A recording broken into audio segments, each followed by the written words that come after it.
ایک وقت کی بات ہے کہ ایک دور دراز جنگل میں ایک خوبصورت جھیل کے کنارے ایک چھوٹی سی بستی آباد تھی۔ اس بستی کے لوگ محبت، امن اور سکون کے ساتھ اپنی زندگی گزارتے تھے۔ بستی کے قریب ایک پراسرار پہاڑ تھا جس پر ایک ظالم جادوگرنی رہتی تھی۔ وہ جادوگرنی بے حد طاقتور تھی اور اس کا دل پتھر جیسا سخت تھا۔ وہ لوگوں سے نفرت کرتی تھی اور اپنی جادوئی طاقت سے انہیں نقصان پہنچانے کے مواقع ڈھونڈتی رہتی تھی۔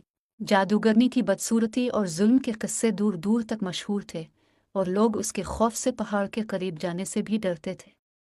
بستی والوں کا ماننا تھا کہ اگر کوئی جادوگرنی کے غصے کو بھڑکاتا تو وہ اس پر اپنے جادو کا وار کر دیتی۔ ایک دن بستی میں ایک نوجوان لڑکی آئی جس کا نام فیری تھا۔ فیری بہت نیک دل اور رحم دل لڑکی تھی۔ وہ اپنے گاؤں کو ایک خوفناک طوفان سے بچانے کے لیے نکلی تھی جس کا سامنا اس کے گاؤں والوں کو کرنا تھا۔ اسے معلوم ہوا تھا کہ اس طوفان کو روکنے کے لیے جادوگرنی کی مدد درکار ہے۔ فیری نے ہمت کی اور پہاڑ کی طرف روانہ ہوئی۔ بستی والوں نے اسے روکنے کی کوشش کی لیکن فیری کے دل میں عزم اور ہمت تھی۔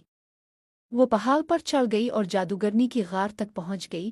جب جادوگرنی نے فیری کو دیکھا تو اس نے ایک زوردار قہقہا لگایا اور کہا، کون ہے جو میری غار میں آنے کی جرات کر رہا ہے؟ کیا تمہیں معلوم نہیں کہ میں کتنی ظالم ہوں؟ فیری نے بغیر کسی خوف کے کہا، میں جانتی ہوں کہ آپ کتنی طاقتور ہیں اور میں آپ سے مدد مانگنے آئی ہوں۔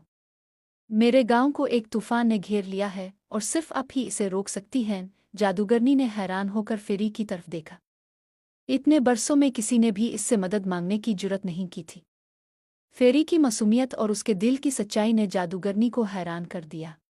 کچھ لمحوں کے لیے جادوگرنی سوچ میں پڑ گئی۔ پھر اس نے کہا، میں تمہارے گاؤں کو طوفان سے بچا سکتی ہوں لیکن اس کے بدلے میں تمہیں اپنی زندگی قربان کرنی ہوگی۔ فیری نے کچھ دیر کے لیے سوچا، پھر اس نے کہا، اگر میری قربانی سے میرے گاؤں کے لوگ بچ سکتے ہیں تو میں اپنی جان دینے کے لیے تیار ہوں۔ فیری کی قربانی اور اس کے دل کی سچائی نے جادوگرنی کے دل کو نرم کر دیا۔ اس کی آنکھوں میں آنسو آ گئے اور اس کا دل پگھلنے لگا۔ اس نے فیصلہ کیا کہ وہ فیری کی جان نہیں لے گی بلکہ اس کی مدد کرے گی۔ جادوگرنی نے اپنی جادوئی طاقتوں کا استعمال کیا اور طوفان کو روک دیا۔